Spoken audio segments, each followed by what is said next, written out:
আমি আল্লাহ কারোর সাধ্যের বাহিরে কোনো কিছু চাপিয়ে দেই না। এ বান্দা, আপনি দুনিয়ার জমিনের মধ্যে যা কিছু করেন, মনে করেন আপনি গরিব আছেন, মনে করেন আপনি সম্পদের মালিক আছেন, মনে করেন আল্লাহ তাআলা আপনারে কঠিন রোগ বিমার দিয়েছে, এবার বলেন এ সব কিছু দেওয়ার মালিক কে? আল্লাহ। রোগীকে রোগ দেয় আল্লাহ, ঠিক না?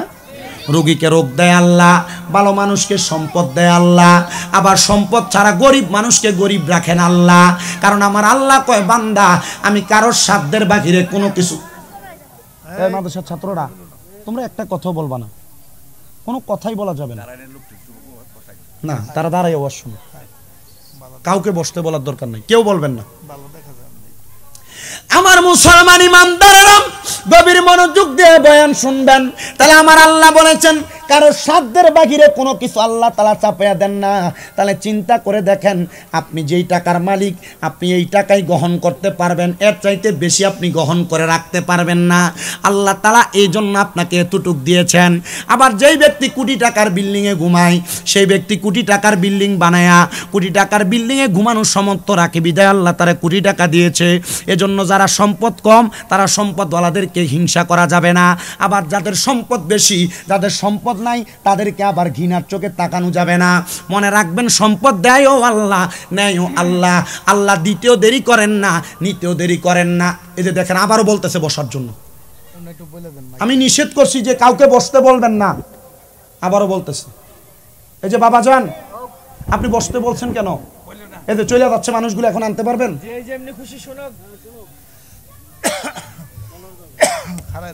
নয়বার আসার পরেও যদি আমি আমার ওয়াজের দ্বারা যদি দড়ি ভাষা নিয়ে বোঝাইতে না পারি, আর কারে বুঝাবো? এই যে লোকগুলারে বসতে বলছেন, এরা চলে যাচ্ছে, এদের কাছে ভাল লাগছে, এরা দাঁড়ায় দাঁড়ায় ওয়াজ শুনতেছিল। আল্লাহ আমাদের সবাইকে কবুল করেন, জোরে পড়েন আমিন, মুহাব্বতে পড়েন আমিন। তাহলে যাদের বেশি সম্পদ, এদের সম্পদ দেখে আফসোস করা যাবে না।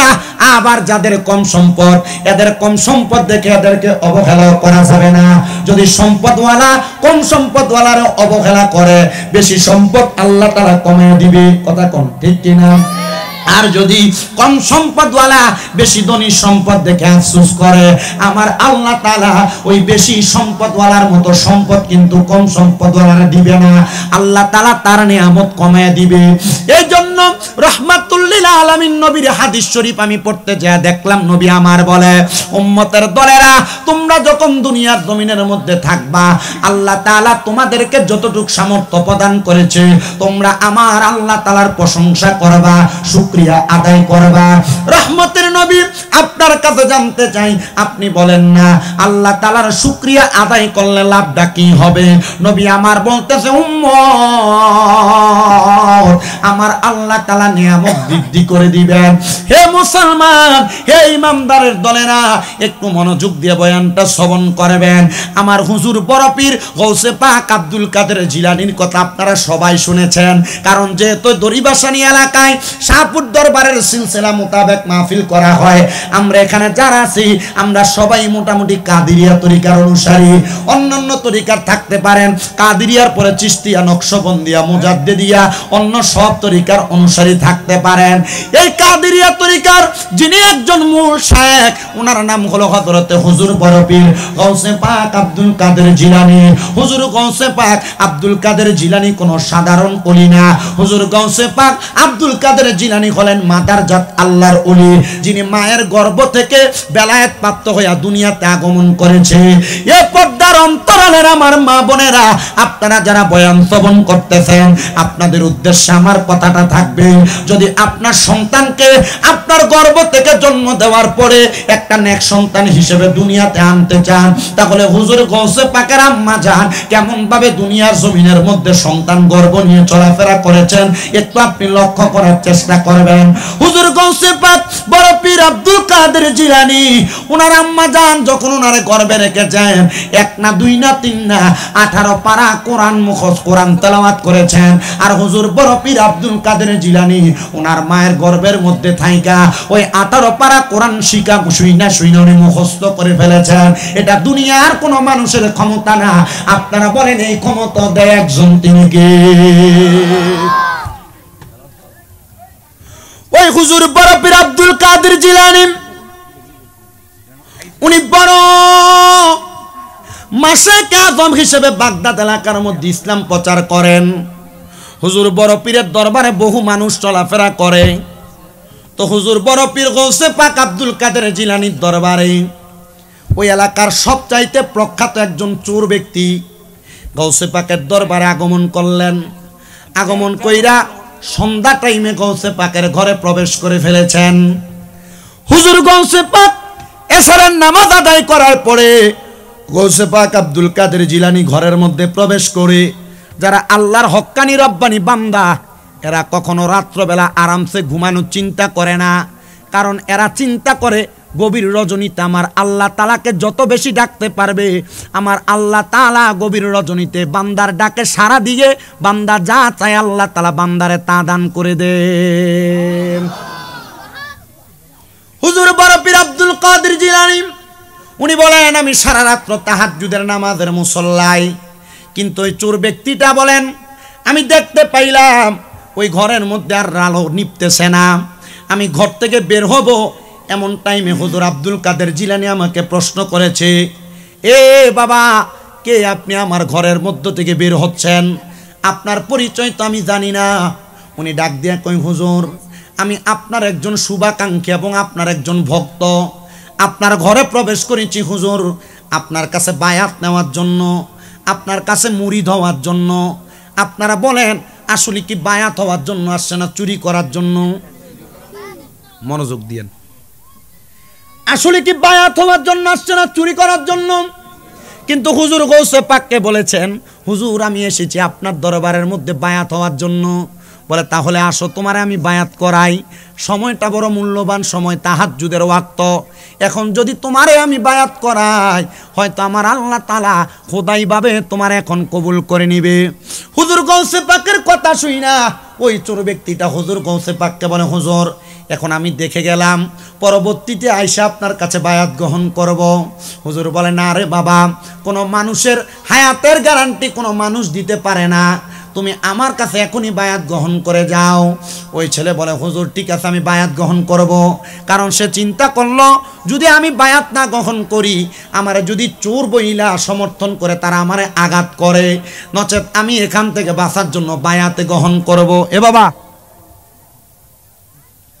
আল্লাহর রাস্তে কথা বইল না কেমন? হুজুর গৌসে পাক আব্দুল কাদের জিলানী এই কথা বলার সাথে সাথে ছেলে বলে, হুজুর ঠিক আছে বায়াত করায়া দেন।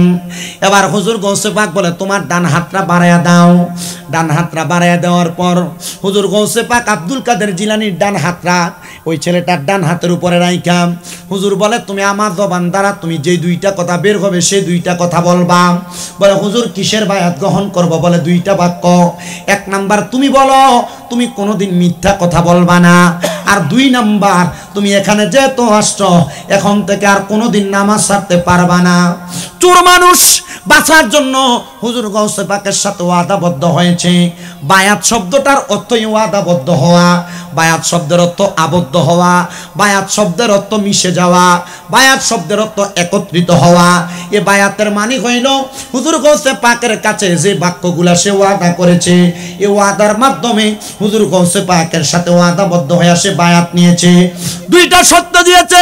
এক নাম্বার শর্ত হলো মিথ্যা কথা বলতে পারবা না, দুই নাম্বার শর্ত হলো নামাজ ছাড়তে পারবা না।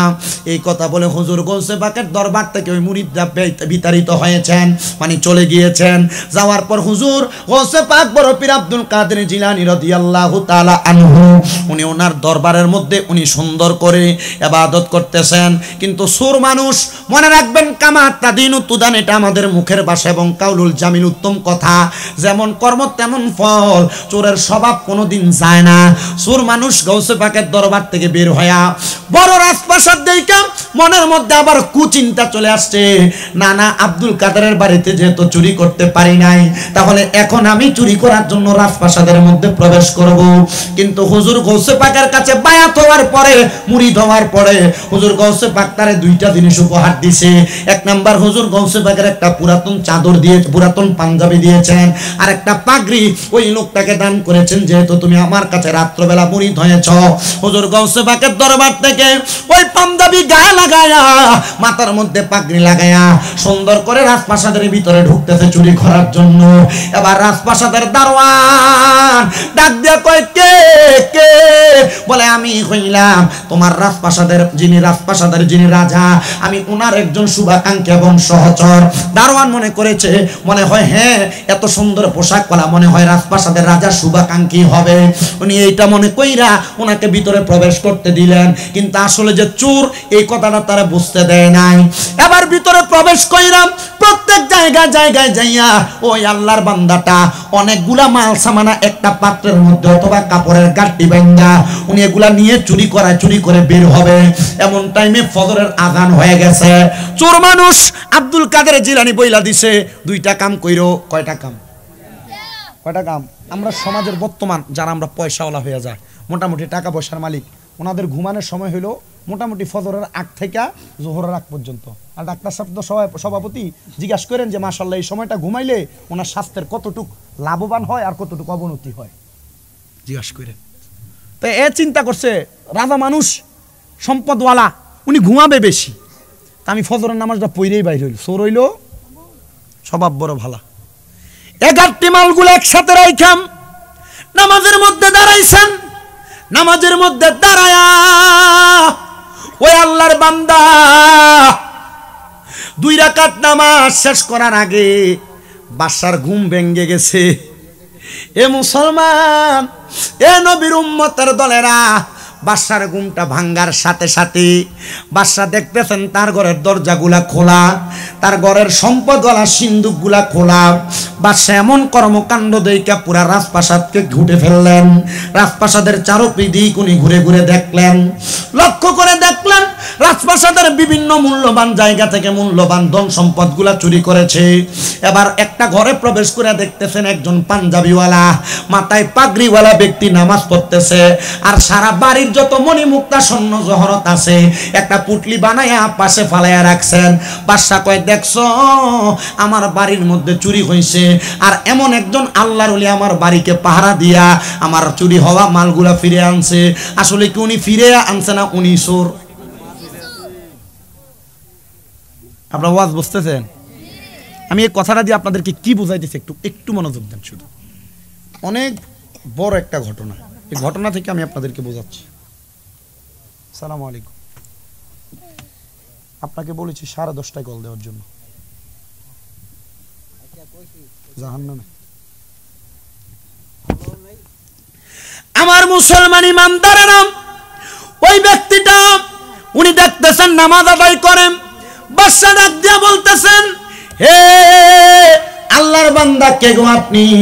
আপনি আমার এই জায়গার মধ্যে নামাজ আদায় করতেছেন, আপনি আমার বাড়িটাকে পাহারা দিয়ে রাখলেন এবং এত মালগুলা সামানগুলা আপনি নিয়ে নিলেন চোরের কাছ থেকে। ওনাকে তো আব্দুল কাদের জিলানী বলছেন কখনো তুমি মিথ্যা কথা বলবা না।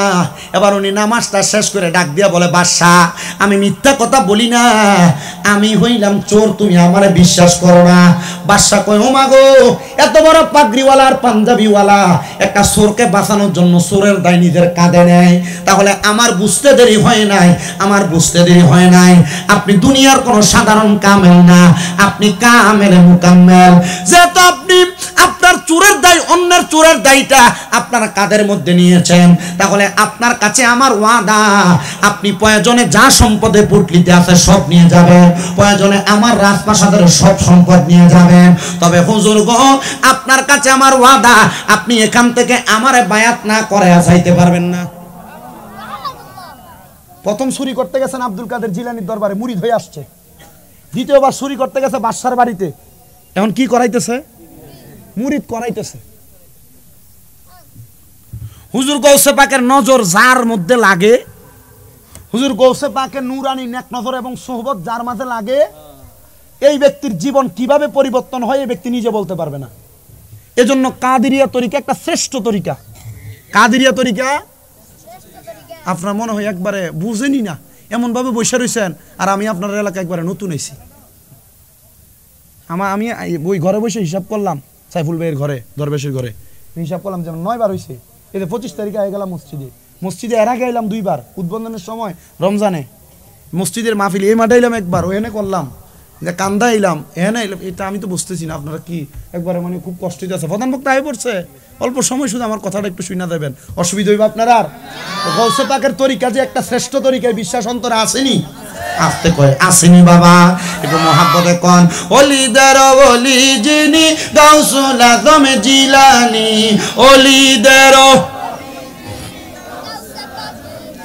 নি বাগদাদে জন্ম কুতুবে রাব্বানি, বলেন বাগদাদে জন্ম কুতুবে নি, বলেন অলিদের অলি যিনি গাউসুল আজম জিলানী, অলিদের অলি যিনি গাউসুল আজম জিলানী, বাগদাদে জন্ম কুতুবে রাব্বানি, বলেন বাগদাদে জন্ম কুতুবে।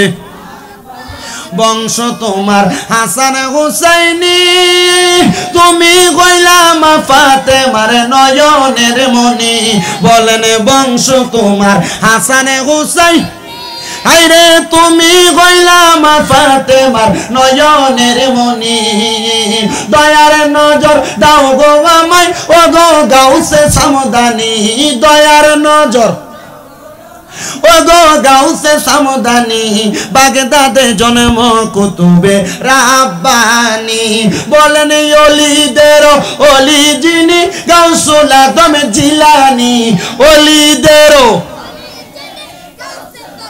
জিলানী, বাগদাদে জন্ম কুতুবে রাব্বানি, হাইরে তোমার কাঁধে নবীজির কদম, সব অলিদের কাঁধে তুমি গাউসের কদম, বলেন তোমার কাঁধে নবী, আইরে সব অলিদের কাঁধে তুমি গাউসের কদম, মুর্দা কলব জিন্দা করো ও গো গাউসে সামদানি, মুর্দা কলব জিন্দা করো সামদানি, বাগদাদে জন্ম কুতুবে রাব্বানি, বলেন বাগদাদে জন্ম কুতুবে। মানে হুজুর ওনাকে বসতে দেন, আল্লাহ যেন কবুল করে, জোরে পড়েন আমিন। এ মুসলমান ইমানদারেরা, আশিকে রাসূল ভাই বাবারা, একটু অন্তরের কানটা লাগায় বয়ানটা শ্রবণ করেন। উনি চিন্তা করেন আমাদের মুসল্লাতে বৈশা, আল্লাহ প্রথমে চুরি করতে গেলাম একটা ঘরের মধ্যে, সেখানে যাওয়ার পর আব্দুল কাদের জিলানীর কাছে মুরিদ হওয়া লাগছে, এখন আসলাম আরেক ঘরে চুরি করার জন্য, এখন আমারে কয় তারে মুরিদ করানোর জন্য, আল্লাহ কি করব? এই কথাটা চিন্তাধারার মধ্যে নিয়ে এবার উনি ডাক দিয়ে বলতেছে, জগতের মানুষ, মুরিদ করানোর সিস্টেম আমি জানছি।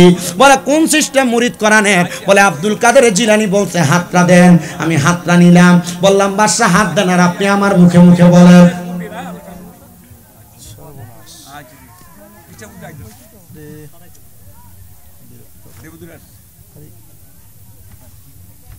নাইমা কথা বলেন, ভালো হবে, আমার জন্য উপকৃত হব।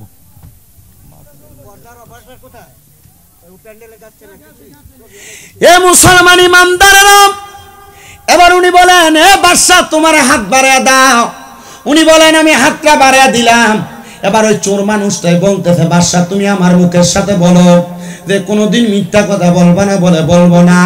বাদশা তুমি আমার সাথে বলো আর কোনোদিন তুমি নামাজ ছাড়বা না। বাদশা বলে আর কোনোদিন আমি নামাজ ছাড়বো না। এই কথা বললাম, ওই চোর ব্যক্তিটা বাদশার রাজপ্রাসাদ থেকে বের হয়ে যাবে। বাদশা ডাক দিয়া কয়, হুজুর যেই মাল সামান গুলা চোরে নিতে লাগছিল আপনি সবগুলা মাল সামান নিয়ে যান। বলে কেন? বলে আপনি যদি না থাকতেন তাহলে চোরে তো সব মালই নিয়ে যাইতো। যে আপনার মতো একজন সত্যবাদী মানুষ আমার বাড়িতে প্রবেশ করেছে, তাইলে আমি আমার বাড়ির এই চুরিকৃত মালগুলা আমি আপনারে দিয়া দিলাম, আপনি এগুলা আপনার কাজের জন্য ব্যবহার করবেন। সে ডাক দিয়া বলেন, আমি এত সম্পদের আশা করি নাই, আমি আবার এগুলা কাদের মধ্যে নিয়ে চলে গেলাম। আগে জিনার ঘরে গিয়েছিলাম হুজুর আব্দুল কাদের জিলানীর দরবারে, আমি হুজুরের কাছে যাইয়া সবগুলা মাল হুজুরের সামনে দিলাম। হুজুর আমারে কয়, এ পাগলা, যার বাড়িতে গেলা তারে সুন্দর করে বায়াত গ্রহণ করে আসছো নাকি? বলে হুজুর আপনি জানলেন কেমনে?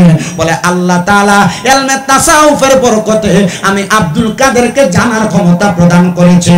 আরে আব্দুল কাদের জিলানী না, দরিবাসানিয়ার কোন রিকশার ড্রাইভার, দরিবাসানি এলাকার কোন কৃষক যদি চায়, দরিবাসানি এলাকার কোন দিনমজুর যদি চায় আল্লাহ তাআলার ইবাদত করে চক্ষু বন্ধ করে আল্লাহ তাআলার রিয়াজতের মাধ্যমে বান্দা অনেক কিছু হাসিল করতে পারবে।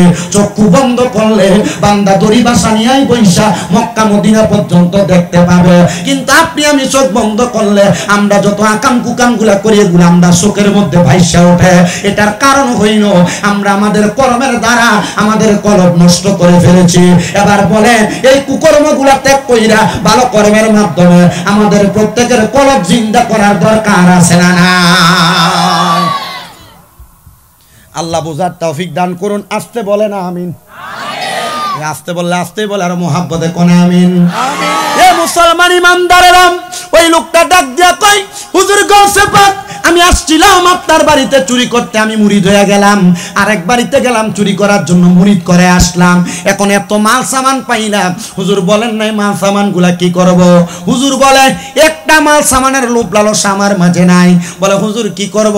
বলে বাগদাদ নগরীর বড় বড় ধন সম্পদওয়ালা মানুষের সম্পদ আছে, কিন্তু তোমাকে বাদশা যে হীরা মণি মুক্তা জহরত গুলা দিয়েছে এমন মণি মুক্তা দামি দামি জিনিস নাই।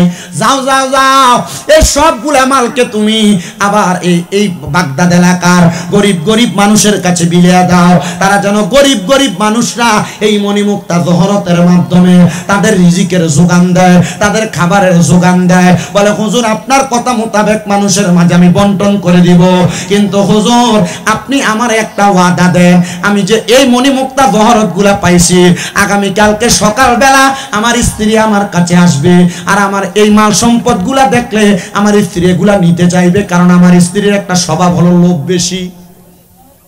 কি বেশি বলেন না? মা বোনদের কাছে আমার আবদার থাকবে, আপনারা যারা শুনছেন পর্দার আড়াল থেকে, কখনোই লোভ লালসা যে জিনিসটা এটা আপনার ভিতরে আনবেন না। কেন? তবে স্বামী যদি মনে করেন আপনাকে দিচ্ছে তার ইনকাম অনুযায়ী মোটামুটি যা দেয় তাতে সন্তুষ্ট থাকবেন, কিন্তু এখন মা বোনেরা স্বামী যা দেয় তাতে সন্তুষ্ট না। যদি আইনা 100 টাকার জিনিস দেয়, তো না লগের বাড়ির বেডি উনি তো মাশাল্লাহ দিলে 1000 টাকা দিয়ে অমুক জিনিসটা পড়ছে, আপনি আমার 100 টাকারটা দিলেন কেন? তখন তার চাহিদা বাড়ে। তখন ওই স্বামী এখন হালাল পথে ইনকাম করে 100 টাকার জিনিস দিত, তখন আর 100 টাকার জিনিস হালাল পথে কামাই করে দেয় না, এবার হারাম পথে ইনকাম করে খাওয়া শুরু করে সুদ, খাওয়া শুরু করে ঘুষ, খায় পরের হক মাইরা মাইরা। তখন ওই স্বামী ওই টাকা পয়সাগুলা হারামভাবে ইনকাম করে তোমার দামি কাপড় পরায়, তো লাভ কি? তো লাভ কি? তুমি হারাম সম্পদ অর্জন কইরা এই হারাম সম্পদ দিয়ে দামি জামা কাপড় পরা। আপনারা বলেন হারাম সম্পদের চাইতে অল্প টাকার সুতো ভালো, কথা কোন ঠিক কিনা? এজন্য আমি আমার মা বোনদেরকে বিশেষ করে বলবো আপনারা একটু মাইনা চলার চেষ্টা করবেন, কিন্তু মা বোন স্বামীকে এই জিনিসটা মানবে দূরের কথা, এরা মাশাআল্লাহ স্বামী কোনো কথা বললে উড়া মেরে ফালাই দেয়। আমি ওই দিনও 25 তারিখে মসজিদে আসার পর আমার এক লোক কানে কানে কয়, হুজুর মহিলারা যেন কথা শুই না চলে একটু সেই ওয়াজ করেন। আজকেও স্টেজে যখন বসছি আমার এক লোক কানে কানে কয়, হুজুর মহিলারা যেন কথা শুই না চলে একটু ওয়াজ করেন। আপনি চিন্তা করেন একটা পুরুষের মনে কত কষ্ট থাকলে সেই পুরুষ তার স্ত্রী যেন কথা শুই না চলে আলেমের মাধ্যমে এলাকায় বলানোর চিন্তা করে। তার মানে বোঝা যায় এলাকার ভিতরে অনেক মহিলা আছেন যারা আপনাদের স্বামীর আদেশ মানেন না। মা মনে রাখবেন রসুল বলেছেন মহিলারা জান্নাতে যাওয়া সহজ। 4 কাজ যদি করে একটা মহিলা জান্নাতে যেতে পারবে। 1 নাম্বার কোনো মহিলা যদি পর্দা করে, 2 নাম্বার মহিলা যদি রোজা রাখে, 3 নাম্বার মহিলা যদি নামাজ পড়ে, 1 নাম্বার যদি নামাজ পড়ে, 2 নাম্বার যদি রোজা রাখে, 3 নাম্বার যদি লজ্জাস্থানের হেফাজত করে, 4 নাম্বার ওই মহিলা যদি তার স্বামীর আদেশ মাইনা চলে। কিন্তু বর্তমান জামানার মহিলা স্বামীর আদেশ মানবে দূরের কথা, স্বামী যদি বলে না তুমি বাজারে যাও না, মহিলা স্বামীরে সকালে ঘুমে রাইখে হুমনা বাজার পুরোটা কিনে নিয়ে চলে আসে। স্বামী যদি বলে তুমি এখানে সেখানে অবৈধভাবে চলাফেরা করো না, স্ত্রী অবাধভাবে চলাফেরা করে, স্বামীর আদেশ মানতে চায় না। মহিলারা মনে রাখবেন আপনি যদি আপনার স্বামীর আদেশ না মানেন আপনার জান্নাতে যাওয়া আটকে যাবে। স্বামীর কাছে চাহিদা প্রকাশ করেন, স্বামী দেয় না, তবে না মহিলার দোষ বেশি দেওয়া যাবে না। মহিলারা চাইতে আমরা পুরুষ মানুষ যে এত ভালো এটা কোয়া যাইতো না। আমরা পুরুষের মধ্যে অনেক বেড়াইতেছে কিফটা, বেডি সুন্দর সুন্দর জামা কাপড় পরতে চায়, কিন্তু আপনি সুন্দর একটা জামা কাপড় আপনি আপনার স্ত্রীকে পরান না। ওই যে বছরে 2টা 3টা 4টা শেষ, একটা সুন্দর জামা কাপড় আপনি আপনার স্ত্রীকে পরান না। আমি আপনাদের সবার কাছে আবদার করব, মা বোনেরা শুনবেন, যদি জামাই গিফট হয় জামাইটিয়া চুরি করে খাবেন, গুণ হইতো না।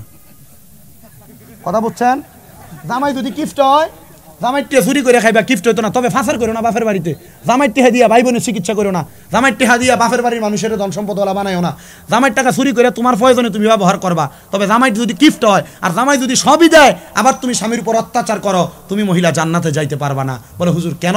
কোনো মহিলা যদি স্বামীর অবাধ্য হয়, স্বামীর কথা না শুই না চলে, ওই মহিলার জন্য আল্লাহ তাআলা কঠোর শাস্তির ব্যবস্থা করছেন। আপনারা বলেন তাহলে স্বামীর কথা মাইনা চলার দরকার আছে না নাই? কথা কয় না, দরকার আছে না নাই? আবার মহিলারা স্বামীর কথা মাইনা চলে ঠিক, আমরা বেড়াইতে একটু রক্ত গরম, ঠিক কিনা? আমরা বেড়া মানুষের রক্ত একটু গরম, আমরা কিছু থেকে কিছু একটু থেকে হইলে মহিলারা গালে চটকনা লাগাই, গালি দেই, মা বাবার নাম তুইলা। মনে রাখবেন মহিলারা সব সহ্য করে, তার মা বাবার নাম তুলে কেউ গালি দেওয়া সহ্য করে না। রসুল কিবরিয়া সাল, এই তোমার কথা কি শেষ হবে? তোমার কথা কি শেষ হবে?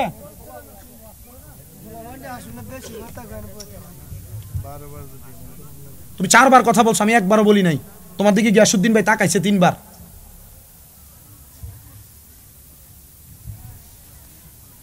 আমার মুসলমানেরা মনোযোগ দেন। মহিলারা আপনার মা বাবার নাম তুলে যদি আপনি গালি দেন, সবচাইতে বেশি অপছন্দ করে। এবার বলেন কোনদিন মহিলাদেরকে মা বাবার নাম তুলে গালি দেওয়া যাবে? না বাবা না। আল্লাহর হাবিব সাল্লাল্লাহু আলাইহি সাল্লাম বলে তোমরা তোমাদের নারীদের মা বাবার নাম তুলে গালি দিও না। নবী গো কেন? আমার নবী বলেন আমি নবী হইলাম মহিলাদের বাবা, এজন্য তোমরা মহিলাদের মা বাবার নাম তুলে গালি দিবা না। যদি আপনি আপনার স্ত্রীকে মা বাবার নাম তুলে গালি দেন, তাহলে গালিটা যাইয়া রহমতের নবীর উপরে বর্তায়। এ মুসলমান, নবী শুধু এই কথা বলে শান্ত হন নাই। আমার নবী বলে এ পুরুষের দলেরা, তোমরা তোমাদের স্ত্রীদের গালের মধ্যে আঘাত করবা না। নবীজি কেন? বলে তোমাদের স্ত্রী তোমাদের জন্য সাময়িক সময়ের মেহমান। যদি তোমরা তার উপর অত্যাচার অনাচার করো, তাহলে সে আল্লাহর কাছে এসে তোমার ব্যাপারে আল্লাহর কাছে নালিশ প্রদান করবে, আর তুমি পুরুষ তখন বেইনসাফের কাতারে পড়বা। মনে রাখবেন মহিলাদেরকে আল্লাহ তাআলা আদম আলাইহিস সালাতু ওয়াস সালামের বাম পাজরের বাঁকা হাত দ্বারা তৈরি করেছেন।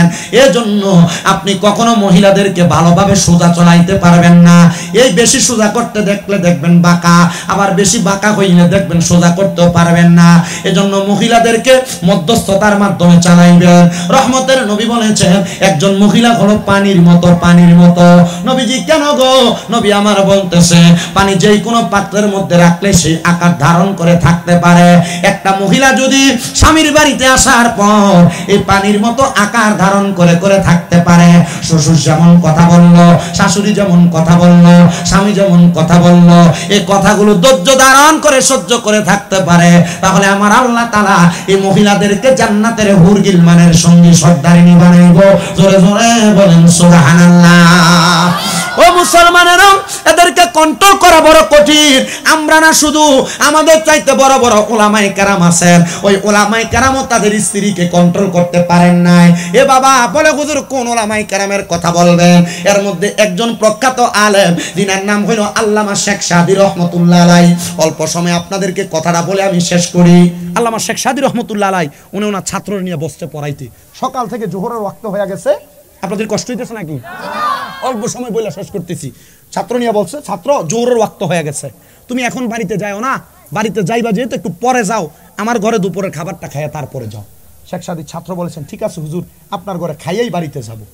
শেখ সাদী ভিতরে ঢুকছেন, প্রবেশ করে দেখতেছেন ভিতরে ওনার স্ত্রী একটা মাটির পাতিলার মধ্যে চাউল আর পানি নিয়ে রাখছে, আর একটা মাটির পাতিলার মধ্যে সবজি কাইটা পানি দিয়া পালাইয়া রাখছেন। আল্লামা শেখ সাদী বলে এখনো কি নাস্তা হয় নাই, খাবার রেডি হয় নাই? স্ত্রী খুব রাগান্বিত হয়েছে। স্ত্রী বলে লাকড়ি তো আইনা দেন নাই, রাত বকি দিয়া, লাকড়ি তো আইনা দেন নাই, রাত বকি দিয়া। আপনি নুন আইনা দেন না, তরকারি লবণ হইলে বেডিরে মারেন। আপনি তরকারি আইনা দেন না, তরকারি এটার আনলো কেন? আপনি আপনার স্ত্রীকে গালাগালি করেন।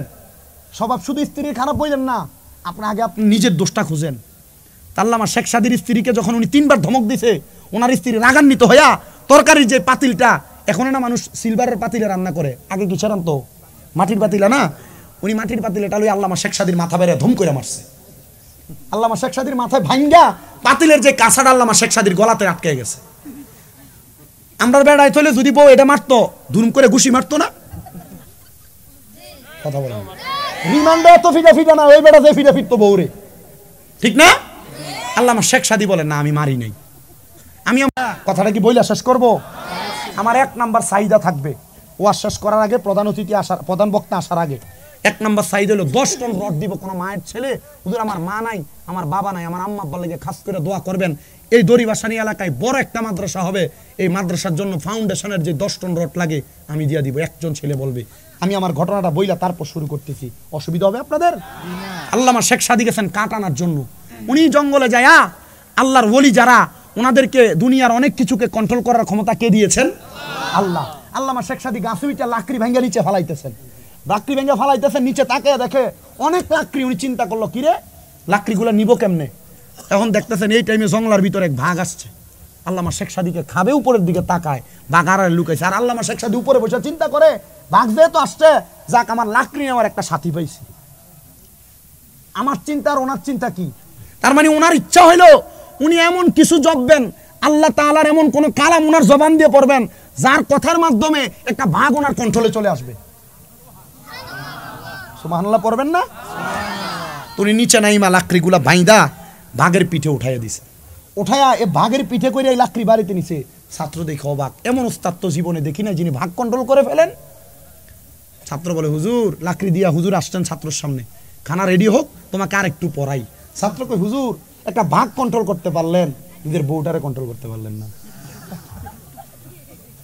হুজুর চুপ করে রইলেন, হুজুর কোনো উত্তর দেয় নাই। ছাত্র বলে হুজুর কি ঘটনা ঘটছে আপনি লাকড়ি আনতে যাওয়ার আগে? আমি কিন্তু জানি। হুজুর বলে আব্বা কারোর কাছে বলিস না। আল্লামা শেখ সাদীর ছাত্র ডাক দিয়ে বলতেছে কেন, কারণ কি? বলে কারণ শুনতে চান? বলে হ্যাঁ।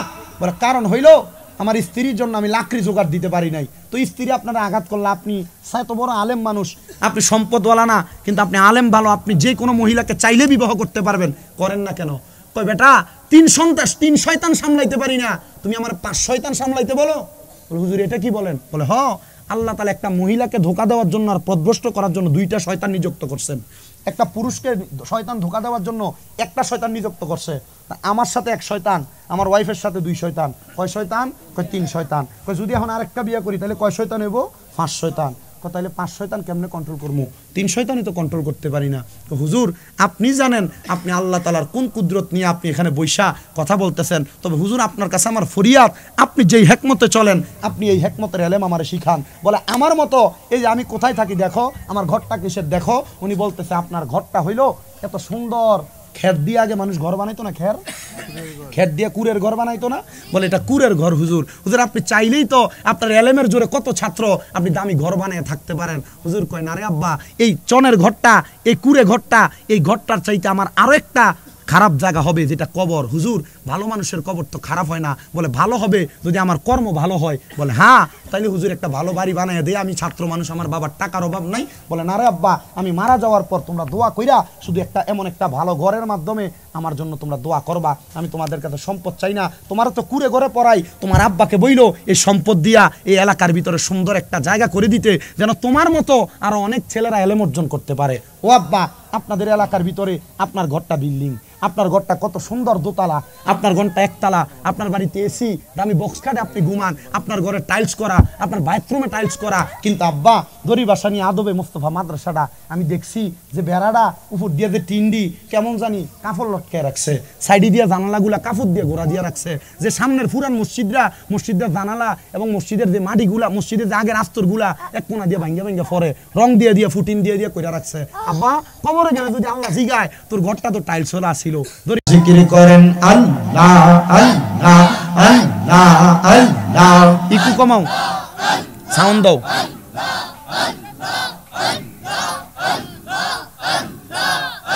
আমার দয়াল নবী বিনে গো আপন বলতে কে নাই জগতে, মারহাবা আল্লাহ আল্লাহ দয়াল নবী বিনে গো আপন বলতে কে নাই জগতে, মারহাবা আল্লাহ আল্লাহ যারা তোমার অতি গয়া তারা সবাই মিলে মিশে পড়াইবে কাফন, মারহাবা আল্লাহ আল্লাহ যারা তোমার অতি গয়া তারা তোমায় সবাই মিলে মিশে পড়াইবে কাফন মারহাবা আল্লাহ আল্লাহ মাটির নিচে করবে দাফন ঘরে থাকতে দিবে না আপন বলতে কে ঘনাই জগতে মারহাবা আল্লাহ আল্লাহ আমার দয়াল নবী বিনে গো আপন বলতে কে ঘনাই জগতে মারহাবা আল্লাহ আল্লাহ আই বড় পীর আব্দুল কাদের আউলি ইয়ার শিরোমণি মারহাবা আল্লাহ আল্লাহ আই বড় পীর আব্দুল কাদের আউলি ইয়ার শিরোমণি মারহাবা আল্লাহ আল্লাহ মুর্দা কলব জিন্দা করো মুর্দা কলব জিন্দা করো ও গো গাউসে লাসানি আই বড় পীর আব্দুল কাদের আউলি ইয়ার শিরোমণি মারহাবা আল্লাহ জবান ডাকিলা আল্লাহ আল্লাহ ডাকলে শরম নাই আল্লাহ আল্লাহ আমরা গুনা গারে গোটা কি আমরা গুনা গারে ও মাওলা ডাকি তোমারে মারহাবা আল্লাহ আল্লাহ এই জীবনের গুনাহ খাতা এই জীবনের গুনাহ খাতা মাফ করো নিজ গুণে মাওলা গো আইর ডাকি অদম মোরা গুনা গাঙ্গা জয় মারহাবা আল্লাহ আল্লাহ আল্লাহ আল্লাহ তুমি আমার সহায় সম্বল তুমি আমার সহায় সম্বল ঘূর্ণি দানেরা পনা বাগদাদ বিনে এই জগতে আফওয়ান কেউ হবে না আমার সোবান সাবিনে এই জগতে আফওয়ান কেউ হবে না আমার বন্দি সাবিনে এই জগতে আফওয়ান কেউ হবে না মারহাবা আল্লাহ আল্লাহ আল্লাহ আল্লাহ লা ইলাহা ইল্লাল্লাহ মুহাম্মাদুর রাসূলুল্লাহ সাল্লাল্লাহু আলাইহি ওয়াসাল্লাম আল্লাহুম্মা আমিন আল্লাহুম্মা আমিন আলহামদুলিল্লাহি রাব্বিল আলামিন আসসালাতু ওয়াসসালামু আলা রাসূলিহিল কারীম রব্বানা যালামনা আনফুসানা ওয়া ইন লাম তাগফির লানা ওয়া তারহামনা লানাকুলান্না মিনাল খাসিরিন মাবুদ ও দয়াল আল্লাহ আপনি কি আসমানে না জমিনে না পাহাড়ে না দরিয়ায় রে আল্লাহ এ গত জীবনে আপনার কত তালাশ করলাম সন্ধান পাইলাম না আল্লাহ বহু সন্ধানের পরে এই কুমিল্লা জেলার অন্তর্গত হোমনা থানাধীন দড়িবাসানিয়া গ্রামে নবীর ফুলের বাগান মাদ্রাসার জান্নাতুর বাগান মাহফিলের মধ্যে আমার সঙ্গে উলামায়ে কেরাম বিশেষ করে এলাকার শিক্ষিত সমাজ জ্ঞানী গুণী সুশীল সমাজ আমার দাড়ি পাকা মুরব্বী বাবারা যুবক নওজোয়ান ভাইয়েরা ছোট্ট ছোট্ট মাসুম বাচ্চারা পর্দার অন্তরালের কত মা বোনেরা বিশেষ করে কোরআনের পাখি আমার মাদ্রাসার তালেবুল ইলমরা তুমি আল্লাহর শাহিন শাহী পাক দরবারে গুনাহগার কাঙ্গালের বেশে দুইটা হাত বাড়াইছে আল্লাহ যার হাতটা তোমার কাছে মায়া লাগে পছন্দ হয় ওই হাত দুইটা কপালে লাগার আগে আগে আমরার জীবনের গুনাহ মাফ কইরা আমরারে বেগুনাহ মাসুম বান্দা বানায়া দাও মাবুদ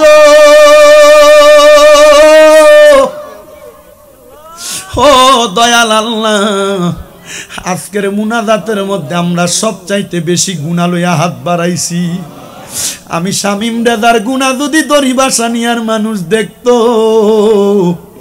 আমার তারা মাহফিলে বক্তা বানায় আনতো না। আল্লাহ আমার গুনাহগুলা তুমি গোপন করে রাখছো রে মালিক।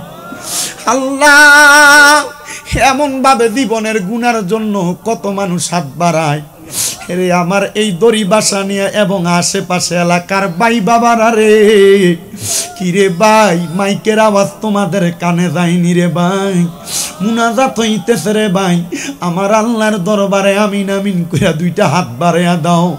জানি না রে ভাই আমার কোন ভাই বাবার জন্য জানি আজকের মুনাজাতরা জীবনের শেষ মুনাজাত কইরা হাত বাড়াইতে। জানি না রে আল্লাহ আমার কোন ভাই বাবা মা বোনের জন্য জানি গো এই এলাকার গোরস্থানের মাটিটা পর্যন্ত কাফাকাফি করতেছে। জানি না রে আল্লাহ আমার কোন ভাই বাবা মা বোনের জন্য জানি গো আল্লাহ এলাকার বাসমুরার বাসগুলা পাইকা লালে লাল হইয়া রইছে। জানি না রে আল্লাহ কোন ভাই বাবা মা বোনের জন্য জানি হোমনা বাজারের কাফনের কাপড়ের দোকানে কাপড়গুলা কাইটা রেডি করে রাখছে। আল্লাহ আমরা গুনাহগার, আমরা বদকার, আমরা সিয়াকার, আমরা তোমার কুদরতের তোমার সৃষ্টির নাফরমানি করি আমরার মনের অজান্তে। দয়াল রে ও দয়াল আল্লাহ জানি না আমরার জীবনের গুনাহগুলা তুমি মাফ করবানি, তবে আমরার মনে একটা বিশ্বাস তুমি তো তোমার বন্ধু হাবিবুল্লাহরে বড় ভালোবাসো, তুমি তো তোমার বন্ধু মুহাম্মাদুর রাসূলুল্লাহরে বড় ভালোবাসো। ওই নবীর উসিলা দিয়া দোয়া করলে আল্লাহ তুমি কারোর দোয়া ফিরাও না। রহমতের নবীর উসিলা দিলাম আল্লাহ তুমি প্রত্যেকের দোয়াগুলা কবুল আর মঞ্জুর কইরা নাও। এরে আমার দড়ি বাসানি এলাকার মা বোনেরা গো, কি গো মা মাইকের আওয়াজ তোমাদের কানে যায়নি গো মা? মুনাজাত হইতেছে গো মা, আমি শামীম দাদার সাথে তোমার ঘরের একটা কন্যারে পারো আর মা গো মা মাহফিলের জান্নাতের বাগানে পারো, দুইটা হাত বাড়াইয়া দিয়া আমার আল্লাহর কাছে মুনাজাত করো গো মা।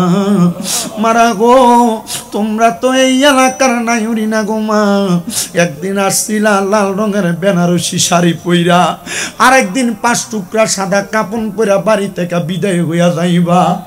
আল্লাহ ও দয়াল আল্লাহ ওই সাদা কাফনের কাপড় গায়ে লাগার আগে আমাদের শরীরে তুমি ইহরামের কাপড় পরাইও গো আল্লাহ। মনিব ও দয়াল আল্লাহ আজকের মাহফিলে কে জানি হাত বাড়াইছে, কার জানি জগতের মধ্যে বাবা নাই। হায়রে বাবা, যেই বাবা রিক্সা চালাইয়া মাটি কাইটা মাথার গাম পায়ে ফালাইয়া পরের বাড়িতে বদলার কাজ কইরা সন্তানরে মানুষের মতো মানুষ করার জন্য আব্বা নিজের রক্তরে পানি বানাইয়া দিয়া আজকে অন্ধকার কবরের বাসিন্দা। সন্তানের কাছে টাকা পয়সা ধন সম্পদের অভাব নাই, কিন্তু বাবার বড় অভাব। ওই বাবা জান অন্ধকার কবরে বাবারে বাবা কইয়া ডাকতে পারে না। আল্লাহ কোন সন্তান জানি হাত বাড়াইছে, কার জানি জগতের ভিতরে মা নাই। হায়রে মা, যেই মারে মা কইয়া ডাকলে কলিজার আগুন ঠান্ডা হইয়া যায়, যেই মায়ের দিকে নেক নজরে তাকাইলে কবুল হজের সওয়াব হইয়া যায়। যাদের এমন মা দুঃখিনী অন্ধকার কবরে গো আল্লাহ, ওই সন্তানগুলা বাড়িতে গেলে সবার মুখ দেখে কিছু জনম দুঃখী মার মুখ দেখে না। আল্লাহ নিজে না খেয়া খাওয়াইতে এমন মা কার কবরে আল্লাহ তোমার জানার বাকি নাই। এমন আম্মার কবরটারে তুমি জান্নাতের বাগান বানিয়ে দাও। ওরে 3.5 হাত গর্তে ফেলে কেমন করে আইলা চলে, তোমার বাড়ি আইতে দেরি হইলে যেই মা ঘুমাইতো না, ওই কবর দেশে মায়ের পাশে একটু রইল না। আল্লাহ যাদের এমন মা দুঃখিনী কবরে, আম্মা আব্বা কবরে, আম্মা আব্বার কবর জান্নাতের বাগান বানিয়ে দাও। বিশেষ করে আমার রবিন তার আম্মার জন্য দোয়া চাইছে, তার আম্মার কবর নাজাতের ফয়সালা করে দাও। এমন ভাবে অনেকেই তো দোয়া চাই, প্রত্যেকের খাস দোয়া কবুল মঞ্জুর করে নাও। বিশেষ করে শ্রীরামপুর থেকে একজন মা জননী, ওনার ছেলে নাসিরের জন্য, ওনার হাজবেন্ডের জন্য দোয়া চাইছে, ওনার মা আবার ওনার আব্বার জন্য দোয়া চাইছে। আল্লাহ তাদের প্রত্যেকের দোয়া কবুল মঞ্জুর করো। এই মাহফিলের জন্য দরিবাসানী আদবে মুস্তাফা মাদ্রাসার জন্য যারা টাকা দিয়া, বিশেষ করে যারা আজীবন সদস্য হওয়ার সদস্যর টাকা পয়সা দিয়া, দান সদকা দিয়া মাহফিলের জন্য সহযোগিতা করেছে, আল্লাহ তাদের প্রত্যেককে তোমার পক্ষ থেকে উত্তম জাযা প্রদান করো, তোমার পক্ষ থেকে পুরস্কার প্রদান করো। আল্লাহ পর্দার অন্তরালের মা বোনেরা দোয়া চাই, প্রত্যেকের কামাই রুজি ব্যবসা বাণিজ্যের মধ্যে বরকত দান করো রাব্বুল আলামিন। অনেক প্রবাসী ভাইয়েরা বিদেশ থেকে দোয়া চাই, আমার প্রত্যেক প্রবাসীদের কামাই রুজিতে বরকত দান করো, প্রবাসীদের হায়াতে বরকত দান করো, প্রবাসীদের মনের নেক নেক আশাগুলো পূরণ করো। বিশেষ করে আল্লাহ এই মাহফিলের মধ্যে আমরা যারা হাত বাড়াইলাম, মরণ দিবা দুঃখ নাই, তবে বেঈমান বানায়া মরণ দিয়েন না। মরণের আগে বারবার তাওয়াফে বাইতুল্লাহ, জিয়ারতে রওজায়ে রাসূলুল্লাহ নসিব করায়া প্রত্যেকের আখিরি জবানে মধুর কালেমা পড়ায়া দিয়েন, লা ইলাহা ইল্লাল্লাহু মুহাম্মাদুর রাসূলুল্লাহ সাল্লাল্লাহু আলাইহি ওয়াসাল্লাম। একটা জবানকে বন্ধ রাখবেন না। আপনারা যারা বসে রইলেন, জবানটা ছেড়ে দিয়ে বলেন, আমরা মুনাজাত করে দোয়া চাইলাম একজনের কাছে, তিনি কে? ওই আল্লাহরে আল্লাহ কইয়া ডাকলে লাভ আছে না নাই? তাহলে ডান হাত তুলে জোরে ডাক দেন আল্লাহ, উচ্চ কণ্ঠে দুইটা হাত তুলে পড়েন না ইয়া রাসূলুল্লাহ। এই বাসাইনার মাহফিলে যে মানুষ আছে এটা একটু বোঝানোর দরকার না? একটা মহব্বত, একটা ছবি লজুর কই নাই, একটু মহাব্বতে তাকবীর, নারে তাকবীর। একবার ঘুমাইন না তাকবীর, আর একটু মহাব্বতে নারে তাকবীর, নারে রিসালাত, নারে গাউসিয়া।